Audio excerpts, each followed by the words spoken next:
De volta ao Ministério Amigos da Oração, você pode agora mesmo falar com a gente. Contatos tem em sua tela para você agora mandar seu WhatsApp, falar pelo Face, também pelos telefones convencionais, celulares. Fique à vontade. Ministério de Oração, nós somos um ministério interdenominacional e um ministério que corre paralelo com a Assembleia de Deus, porque sou pastor na Assembleia de Deus e este ministério é uma forma organizada que o Senhor me chamou a fazer, assim, um ministério de oração para trabalhar, como eu lhe falei, as coisas mais específicas da vida com Deus, trabalhar a fé, trabalhar a oração. O Senhor me chamou para o ministério de oração bem jovenzinho. Eu tinha 15 anos de idade quando Jesus me salvou, me batizou com o Espírito Santo e desde esse tempo eu tenho aprendido o valor da oração, o gosto de orar. E orando eu tenho recebido do Senhor chamamento ministerial. E assim nós estamos envolvidos com a obra do Senhor o tempo todo. Este é um ministério que já existe há 10 anos, o ministério de oração e de evangelização. Eu quero chamar agora o nosso momento do devocional Meu Dia com Deus.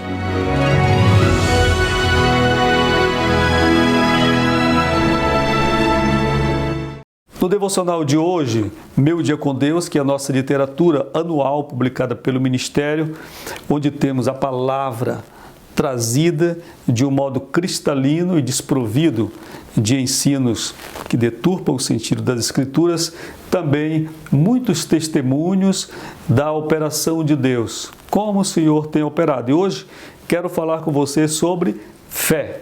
Fé. E abri aqui o devocional na página número 100, olha só, número bonito, né? Número 100, nós temos um devocional cujo título é Um Interurbano Sem Crédito. E uma leitura bíblica que está em João, no Evangelho, capítulo 14, verso 12. Está dito assim: em verdade vos digo que aquele que crê em mim fará também as obras que eu faço e outras maiores fará, porque eu vou para junto do Pai. Olha só, que palavra interessante. Jesus anuncia para os discípulos que, crendo nele, seguindo a ele, eles haveriam de reproduzir, no sentido de ver acontecer, o mesmo tipo de milagre, de obras que ele, o Senhor, fazia. Mas não só isso, obras maiores. E Jesus diz assim: porque vou para junto do Pai. Bem, nós temos vivenciado a ação de Deus no campo do milagre desde cedo. Eu, pessoalmente, desde a minha juventude, até mesmo da minha adolescência. E aqui eu lembro do devocional, aqui na página 100 da nossa leitura anual, eu lembro um testemunho extraordinário. Esses dias, eu estou falando desse devocional porque esses dias um colega meu me parou no trabalho e disse assim: Rui, ele não é da igreja, mas é um leitor dos nossos livros e sempre está conversando com a gente quando possível. Nós nos encontramos no corredor da repartição esses dias e ele me falou: Rui, eu estava lendo o seu devocional estes dias e aquele texto em que você escreve sobre o interurbano que você fez sem crédito. Rui, isso é uma coisa aparentemente simples, mas na verdade é um grande milagre. E assim eu quero hoje compartilhar com você essa grande experiência, para a gente conversar aqui como as coisas de Deus acontecem. Bem, eu sempre fui muito carente. E acredito que a nossa carência nos traz mais para perto de Deus. Quando você faz uma leitura do mapa mundial da evangelização, do avivamento, onde o cristianismo está mais arraigado, inclusive um estudo recente que mostra que algumas religiões, hoje até consideradas perigosas, não conseguem se firmar na América Latina. Por quê? Porque na América Latina, nesta parte pobre do mundo, está a maior igreja evangélica do planeta. estão pessoas sedentas de Deus.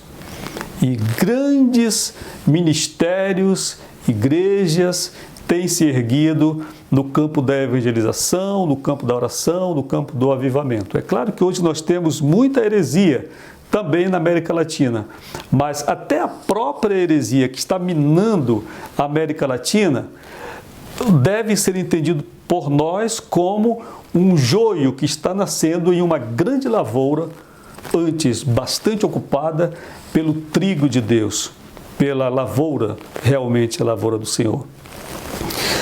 E esse tipo de assunto de milagre é uma coisa que acontece muito quando nós somos carentes.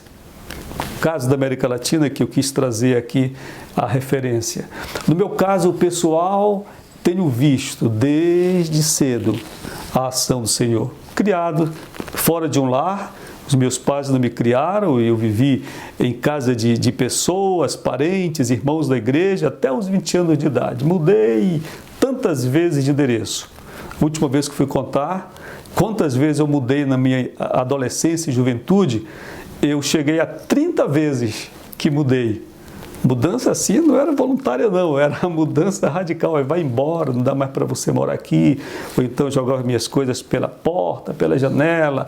Diziam, olha, já arranjei outro lugar para você morar, procure um lugar para você, não dá mais para ficar aqui. Então, 30 vezes, muita carência, muita necessidade nos leva para perto do Senhor. E este tempo do milagre de um interurbano sem crédito, eu estava na universidade. Eu tinha 20 anos de idade. E estava na Universidade Federal do Pará, trabalhava já como funcionário público, ganhava um salário mínimo e era difícil manter todas as despesas e alimentação e tudo mais. Quantas vezes fui a pé para a universidade por falta de R$ 2, R$ 3 para pagar uma passagem de ônibus no preço de hoje, mais ou menos, certo? E neste período aqui, em que vi a estação do Senhor, eu precisava receber uma ajuda de custo que o governo do Amapá me dava. Era meia bolsa, aliás, meio salário mínimo, uma bolsa de estudo, porque eu tinha vindo ao Amapá, onde morei 7 anos, para cursar a faculdade, e o governo ajudava pessoas carentes. Mas a bolsa atrasava tanto, meio salário mínimo para chegar era difícil. Neste dia, eu estava sem um centavo no bolso, eu não tinha dinheiro. Naquele tempo não era o cartão ainda, e nem era o telefone digital, era a ficha, lembra? Lembra você desse tempo da ficha? Pois eu não tinha uma ficha. E para fazer interurbano, você lembra como era? Com ficha, às vezes você colocava uma, telefone engolia, 2, 3, telefone engolia. E como fazer o interurbano? Eu me dirigi a um telefone que até hoje existe, junto à reitoria da UFPA, e disse ao telefone, escute bem que eu vou te falar. Disse ao aparelho, eu não tenho dinheiro para comprar a ficha para fazer a ligação, mas preciso falar agora com o Estado do Amapá. Então eu vou ligar de ti e tu me obedeces, porque eu vou fazer a ligação. Dito isto, disquei os números com o código 96, que é do Amapá, e o que aconteceu? Do outro lado da linha, o telefone chamou. E o meu interlocutor falou comigo durante meia hora. Foi uma conversa até longa. E terminada a conversa, já disse, vou agora mesmo resolver. E logo no mesmo dia resolveu a questão do atraso da bolsa de estudo que eu ganhava. Você diria assim, talvez como aquele meu amigo, Pastor Rui, isso é uma coisa simples, mas ao mesmo tempo é uma coisa extraordinária. É mesmo. E essa vivência é a nossa vivência, é a minha vida isso. Eu vivo isso desde criança. Eu estou acostumado a ver Deus trabalhar dentro de casa, no trabalho, em todo lugar e na vida dos irmãos que estão conosco no ministério. Temos visto grande agir de Deus, grande ação do Senhor. Aparentemente, você diria, Pastor Rui, um telefone poderia ser uma coisa mais complexa que o Senhor me trouxesse hoje. Mas olhe só, tem uma questão apesar de eu considerar, me permita aqui retroagir o pensamento, considerar que é uma coisa grandiosa, e sobretudo para mim que vivi isto e que falei com o telefone, eu sei que foi uma coisa grandiosa, mas aparentemente mínima. Mas tem uma questão com a fé. A fé, ela não é como um traje de roupa de festa que a gente deixa guardado no armário e que só vamos retirar no dia de uma ocasião especial. Há pessoas que tratam a fé desta maneira. Olha, eu vou guardar a minha fé.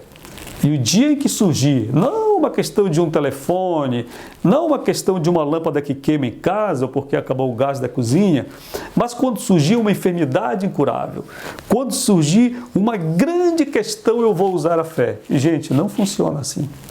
A fé, ela obedece a uma lei bíblica, que é a lei da semeadura.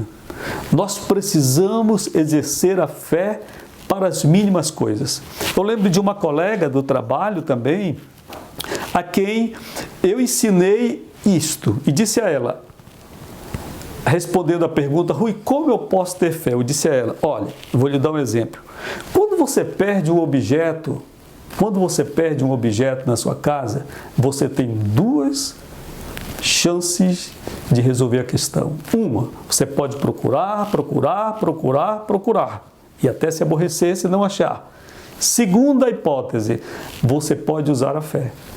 Ela disse, como assim, Rui? Eu disse, é o seguinte, se você quiser usar a fé para encontrar uma caneta, por exemplo, que você perdeu em casa, você vai para um cantinho e fala com Deus o seguinte, Senhor, pelos meus olhos naturais, o alcance do meu campo visual, eu não sei onde está a minha caneta. Porém, eu creio que perante os seus olhos, que tudo vê, o Senhor sabe precisamente onde está a caneta. Por favor, Senhor, me guie agora até onde está a caneta. Que coisa extraordinária foi, dias depois, a minha colega entrar na sala sorridente, ela é católica, e dizer, Rui, deu certo. Eu disse, o que deu certo? Ela disse, deu certo, Rui. Eu perdi alguma coisa essa semana e quando eu estava já para me aborrecer, eu me lembrei do que você ensinou. E eu orei e disse, leve-me até onde está o objeto. Rui, surgiu diante de mim, Rui. Eu não tinha como saber e apareceu diante dos meus olhos. É a fé. Você crê? Daqui a pouquinho a gente vai exercer a fé, a gente vai subir em tempo real até a glória de Deus. Espere aí o momento da oração.